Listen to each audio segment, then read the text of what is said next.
Hello, my name's Lucas, and I'm an engagement intern at Urban Art Space. And today I'm joined by Chris Taylor, who's one of the artists whose work is a part of the exhibition Timeout, which is on view at Urban Art Space Hopkins Hall's gallery starting October 26th to November 5th.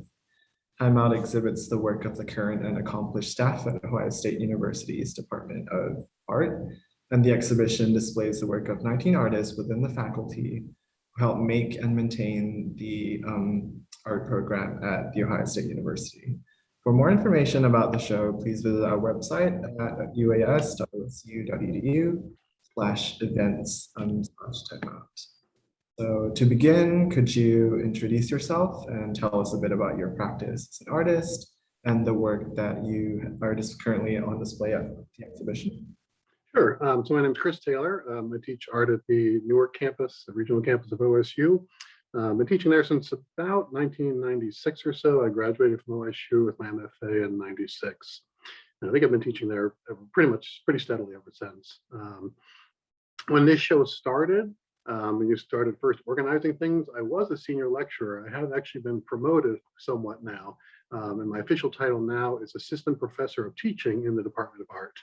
So I think I was still qualified to be in the show, but I thought I should put that out there in any case.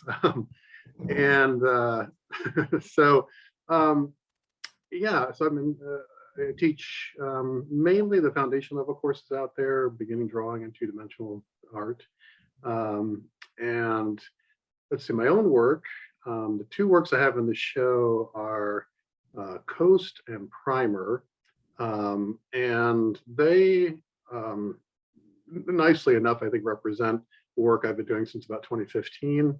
I kind of put behind me here some paintings from the last few years just to have them and create a setting here for you that would hopefully be informative.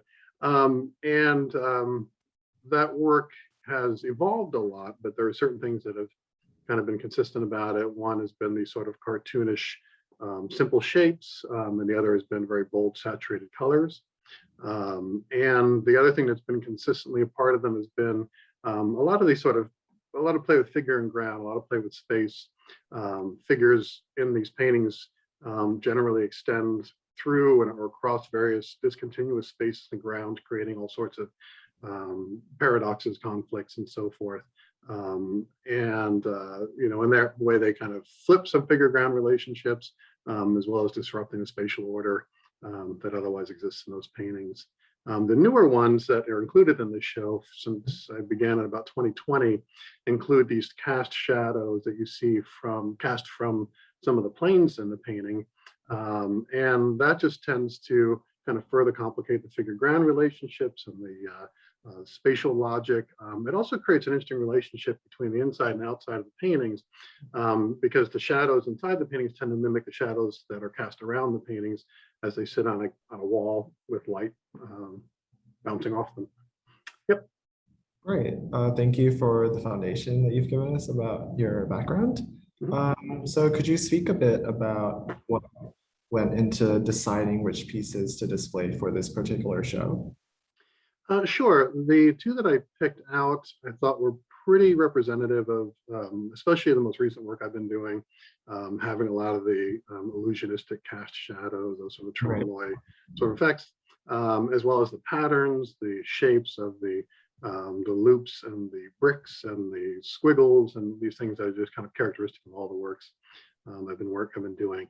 Although one of them is unusual, the one that's titled Coast has this kind of cow print in it, which was a bit of an experiment. And I like the way it turned out, but I didn't repeat it.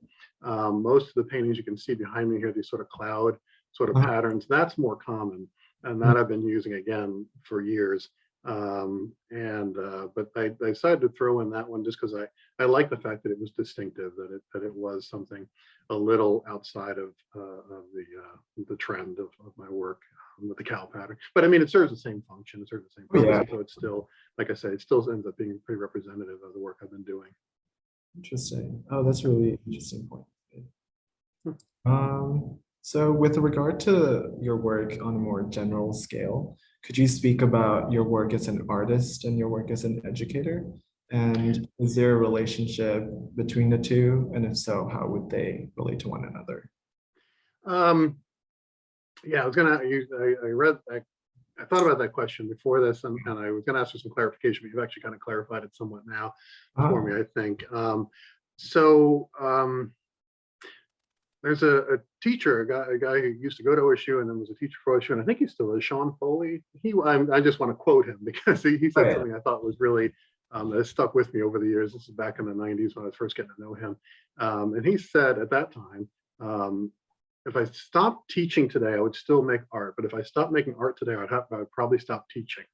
Oh, And I always thought that kind of nicely captured the way I've always thought about the relationship between teaching and making art. I love teaching because I love making art. right. And so teaching is talking about art and explaining it to people and so on and so forth. There's not, well, I would say there's not often a direct connection where I'm like teaching what I'm doing, Mhm. but that does happen sometimes. And again, because of the work I do does deal with some fairly fundamental aspects of pictorial design, construction, and so forth, color relationships and shape and pattern relationships and all this kind of stuff certainly does come up often, in a 2D art class and in a beginning drawing class. And so there is that correlation there. But as I said, I try not to force it too much. I sometimes show my work to my students. I sometimes don't. It kind of, if it comes up, I show it to them. But I try not to use it too much as like an example Right. because it feels too, I mean, self-promotion is an important part of being an artist, but somehow it just feels like, hey, let's talk about my art for the rest of the day, and you're a captive audience, you have no choice in the matter. Yeah, but students do ask me about it sometimes and I show it to them, but so I guess I know I'm kind of skimming a lot of different Oh, responses in a way to your question because that's how I kind of hear it. oh, There are a lot of possible responses to that. Does that cover it though? Is that oh in other yeah. ways? Okay. The quote you brought up really, encapsulates what you were speaking about. I think that's a really interesting point to make. Mhm. Yeah, for sure. Yeah. So being a group show, was the culmination of the exhibition a collaborative effort? Was there like a unifying theme, or was the goal was just to display the work of the faculty at Ohio State? From as far as I know, it was people brought together who work for Ohio State, Right. and that's the theme of the show. And so of course you're interviewing me now, and I haven't seen the show yet, but I do know some of the work of the other lecturers and staff that are in the show. But no, we haven't gotten together to discuss kind of any kind of collaborative effort beyond just saying this is what we do. Right. That's interesting. So, kind of piggybacking off that initial question, because the pieces are just displayed at the exhibition and vary in medium and style, do you think this says anything important about the program of art in Ohio State in general? Again, since I haven't seen the show, I can't say absolutely, but I do know the work of my colleagues at OSU. I've always been really pretty impressed and thrilled by the range of artistic philosophies, artistic materials, mediums, interests generally that I see in the Department of Art. And it's changed over the years. Like I said, I've been here since '96. And so I've seen teachers kind of come and go and so forth. But that seems to have been pretty consistent throughout, that I've just seen people embracing a wide range of interests and possibilities and so forth. And it makes it made a pretty exciting place in that regard. And it's tough because, when you're on a regional campus, you don't have quite as much, you don't have the day-to-day exposure Right. to the number of people that teach on main campus and at the other regional campuses. But nonetheless, with shows like this and other faculty shows, and just kind of keeping tabs on what my colleagues are doing, I get to see and be impressed with the variety of choices people explore and deal with. Yeah. All right. I think that kind of wraps up the interview. Okay. Thank you so much for your wonderful insights, and it was great to engage with you and discuss Yeah. your for the show. Good. For our viewers, to watch the recording and learn more about the show and arts in general, please visit our website at uas.osu.edu/events/timeout.